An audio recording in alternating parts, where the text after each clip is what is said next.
Thank you, Nigel. My name is Stan Su. I'm the Senior Software Development Manager at PayPal, and I manage the deployment system team. So at PayPal, we created a new deployment system wrapped around Puppet itself. It was a very challenging project, and along the way, we learned quite a bit. So we're here to share some of the learnings that we had, some of the mistakes we made, and hopefully you guys won't make the same things. And as well as we were forced, because of the challenges, forced to innovate quite a bit. And we're here to share some of our ideas that we came up. So first, a little bit about PayPal itself. So PayPal is part of eBay Inc. So this talk is mostly going to be about PayPal and not so much about eBay itself. There are 132 million active registered accounts. So these are just the active accounts. Lots of activity happens in our site. PayPal operates in over 25 currencies and 193 markets. So it's basically used worldwide. In Q2 of this year, the net total payment volume was 43 billion. So on an annual rate, it's over $150 billion. And that translates to about 7.6 million payments per day. So at PayPal, we value availability quite a bit. It's very important that the system is available. So we measure that in seconds.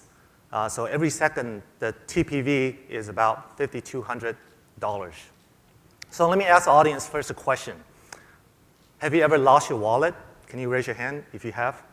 Now, when you lost your wallet, did you get pretty upset? And that's how we look at it at PayPal is when PayPal is down, right, then people cannot transact. You cannot buy your items. So we take site availability very, very seriously. We measure that in seconds. So our team was asked to build a new system for deploying not just the system software, which, by the way, Puppet is very well suited for, but we also need to deploy application software. And this deployment system needs to work across all the data centers.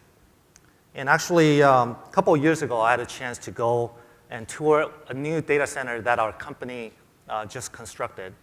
It cost a company hundreds of millions of dollars. It was a very impressive tour. I must have walked probably a mile, and it was row after rows after rows of these racks of high-density compute nodes. That picture, by the way, is actually not one of our data centers. Our security will not allow us to take picture of our data center. But it's pretty massive, and our deployment system is going to have to work very robustly in that environment. And as well as in our QA, we have these environments called stages. Essentially, a stage is a mini PayPal.com. And when you squeeze that much code into one single VM, a lot of bad stuff happens. Reliability becomes a concern. Optimization becomes very, very challenging. And we have thousands of these. So our deployment system is going to have to work in that environment as well. And we have lots of developers worldwide across over 10 offices, different time zones, different geographic region. It's literally 24/5. Everybody's always coding. There's a lot of deployment that needs to happen. So in addition to being available and as well as be able to handle the horizontal scaling, we also have a lot of code. Over 100 gigabytes, and it keeps growing continuously. There are 4,000 plus packages. And every release, we're introducing another 20 to 50 new packages. And we have a release every 3, maybe 4 weeks. And actually, the worst part of all this is that potentially with every check-in, that you are looking at the dependency itself changing. So for example, in your web tier, if it's going to end up calling a new web service in the back end, well, that's a new dependency that's being introduced. Then in that case, actually, Puppet code needs to be changed. So that causes a big problem for us in terms of being able to handle the frequency of change. If every few seconds there's code check-in, how do you know has your dependency changed? So to address our horizontal scaling and as well as availability, let's talk about the architecture itself first. As mentioned, that we are wrapping our solution around Puppet. So we have about 12 to 20 Puppet master we run in our data centers. Depends on how you count it. And that gives us enough redundancy and as well as enough Puppet masters to be able to handle the load that comes at us. We're leveraging Yum for our package storage, and we store our Harendra data in a Mongo database. We also have another database for our deployment data so that we can see the audit trail and what happened to the site. And what we also did was we created a web API, a REST-style API, that makes the whole entire infrastructure service-enabled. And what that allows us to do is any other tool within the data center can actually leverage this capability that we have. So for example, we actually integrated with OpenStack. So the heat orchestration engine can actually call our web services. So how does this all work? Let's go through very quickly how everything flows through our system. So there's only one thing that the developer needs to enter. It's 3 pieces of information. Label is essentially the code. What code do you want to deploy? Application name, the size. It could be 20, 50, 100, 200, 1,000. Depends on what type of application you're actually deploying. So you enter that through the cloud portal, and once you click on Go, heat orchestration engine in OpenStack takes over and provisions the VM. It creates the load balancer, register the VMs with the load balancer. It adds to the DNS and validate that all your firewall is open and many other things that it does on the back end, providing the infrastructure itself.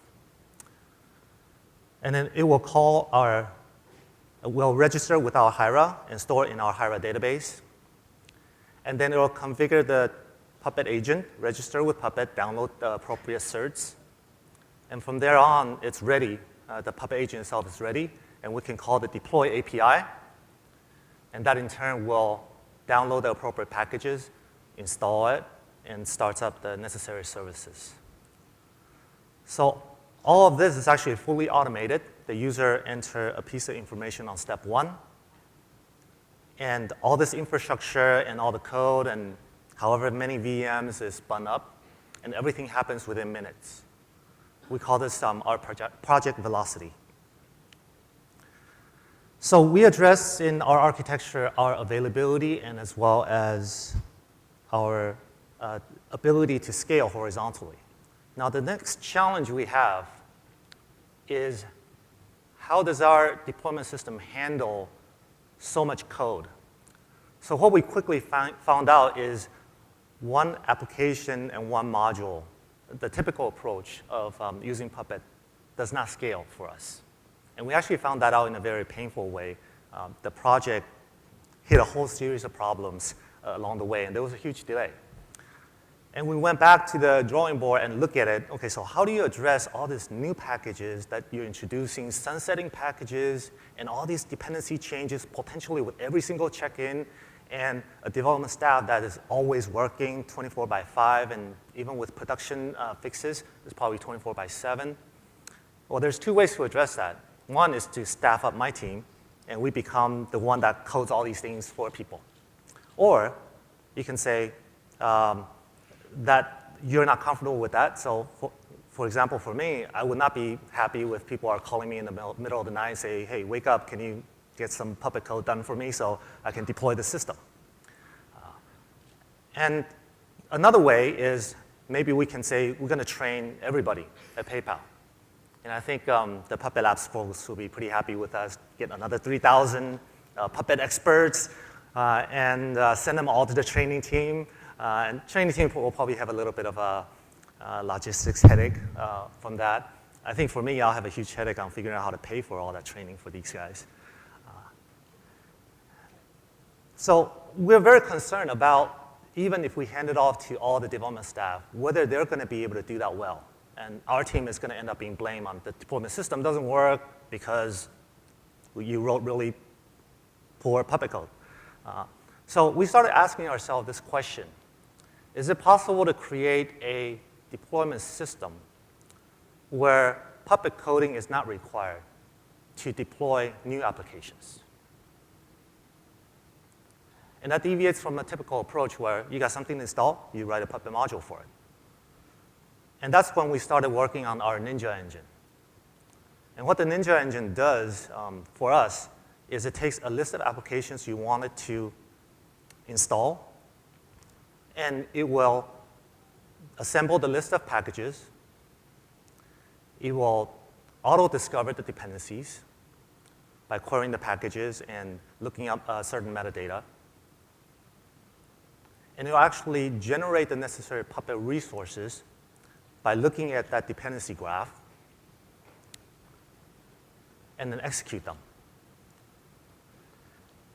This whole process takes place very quickly, but to optimize it further, we even cache it so that the next time when you are installing that same application, all the code is available in memory, and you can just look it up and use it.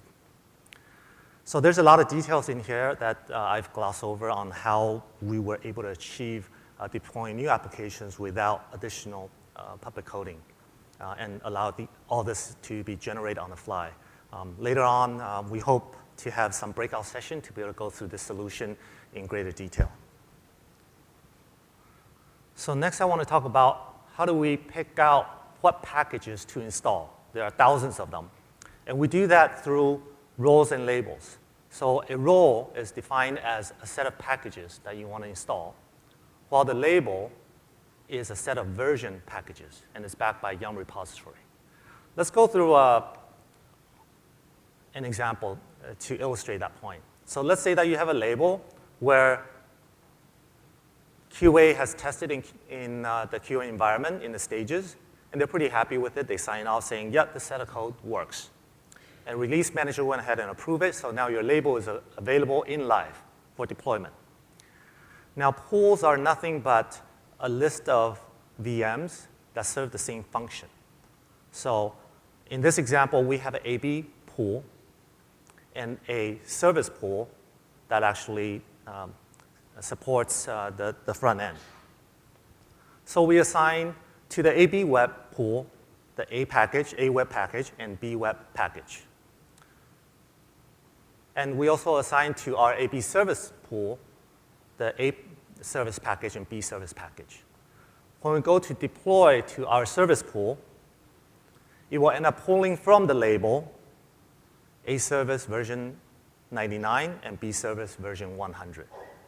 Similarly, for our web pool, when we deploy to it, it will pull down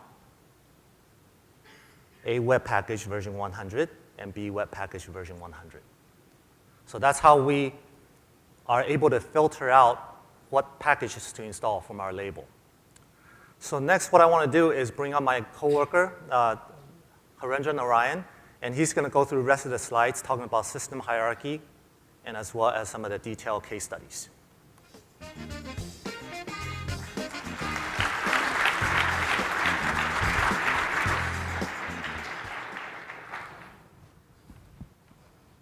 Hi, everybody.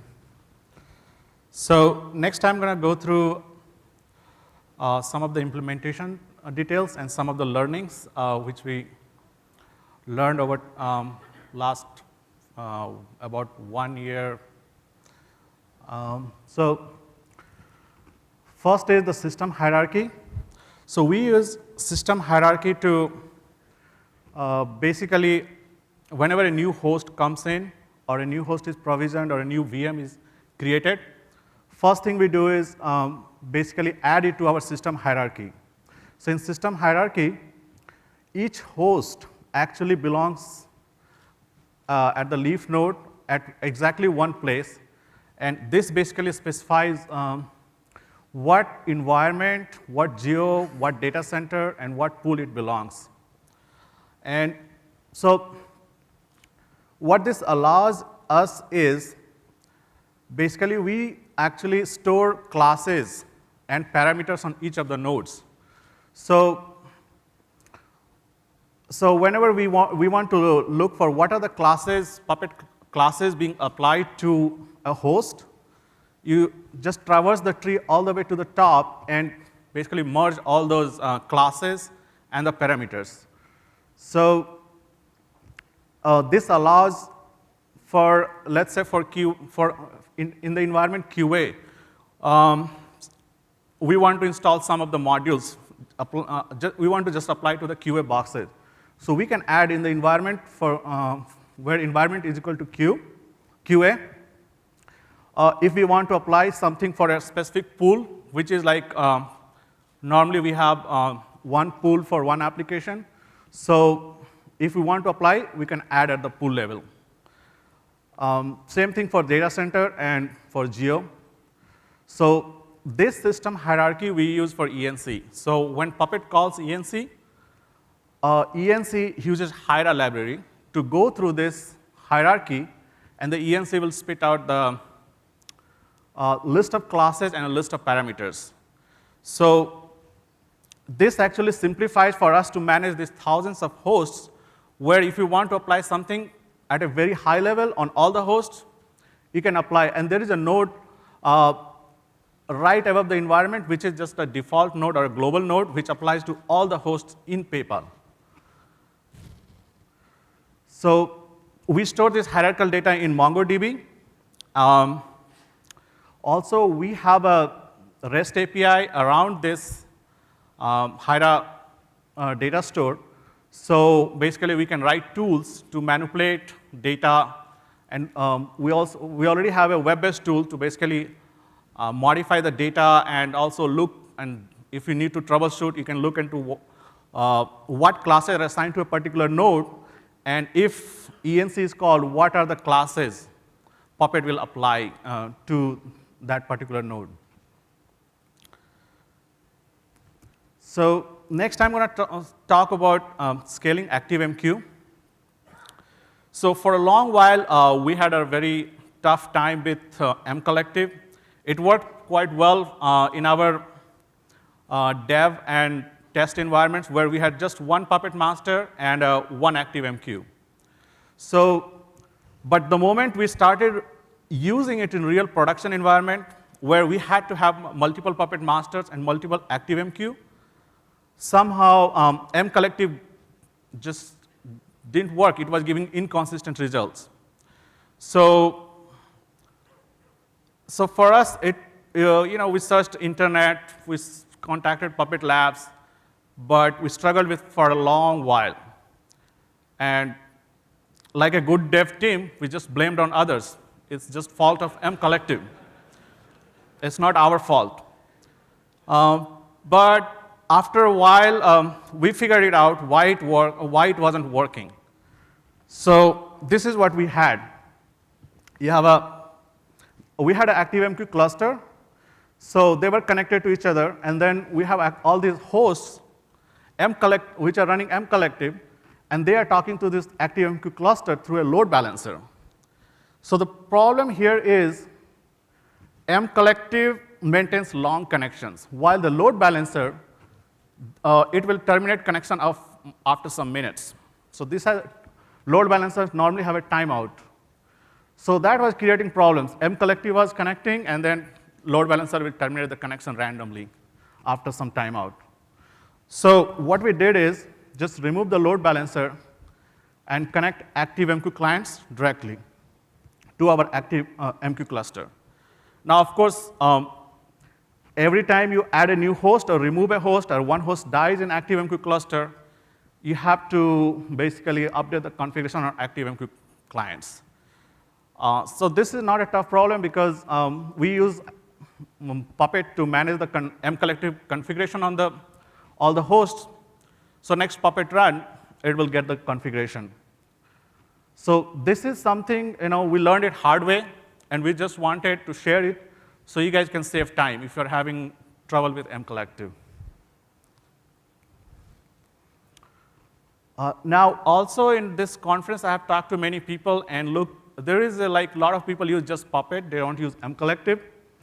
Or some people are having trouble with MCollective. But for us, we use MCollective for do a lot of things. And for us, MCollective is equally, it's like it's part of Puppet for us. Our Puppet infrastructure heavily depends, the way we have developed our tools around it, it heavily depends on MCollective. So if you're not using MCollective for yet, I will say you should go and revisit. It's really, it has helped us a lot. So first of all, for our ops guys, it has replaced all the SSH scripts. So now if they want to query boxes for what kind of package, what version of a package it has, all the boxes. So just they can run a simple query, and they can check the status of packages. Same thing with the facts, right? How many machines have 64 GB? How many machines have 24 cores? All those you can get easily through MCollective. And so our ops guys really love it. We also use MCollective commands to kick off Puppet on demand. So for our deployment, it's very important that when a user issues a deployment, we actually make a basically on-call, on-demand Puppet run. So, and also we have couple of actually MCollective agents which we have written ourselves. So that's the great thing about MCollective. You can write your own custom agents if you are not happy with the inbuilt whatever MCollective agents you get out of the box. We also have a REST API around MCollective commands, so we can have client tools which can run some of the commands. Of course, you need MCollective is very powerful, so of course you need proper authorization there. Next, I'm going to talk about this is this problem which we faced right in the beginning. Since we have a lot of applications, we use it for application deployment. So we have got thousands of applications which gets deployed by Puppet. We have also services. So our stage 2 machines, it's basically mini PayPal.com. So it will install these thousands of packages, and it will start hundreds of services. And we use Puppet for that. So we needed a way, and this can take really some time. So we needed a way to figure out what Puppet is doing, where it is, how long will it take. So we wanted something like this, where when the deployment is going on, you want to know what percentage of it is done. And so you can get an estimation how long will it take. So in this case, you can see it shows how much, where it is. So when we do application deployment, we also make sure that system packages are in sync. So for this, we actually work with Puppet Labs to come up with a module. It's called Progress. And what this allows you is every time Puppet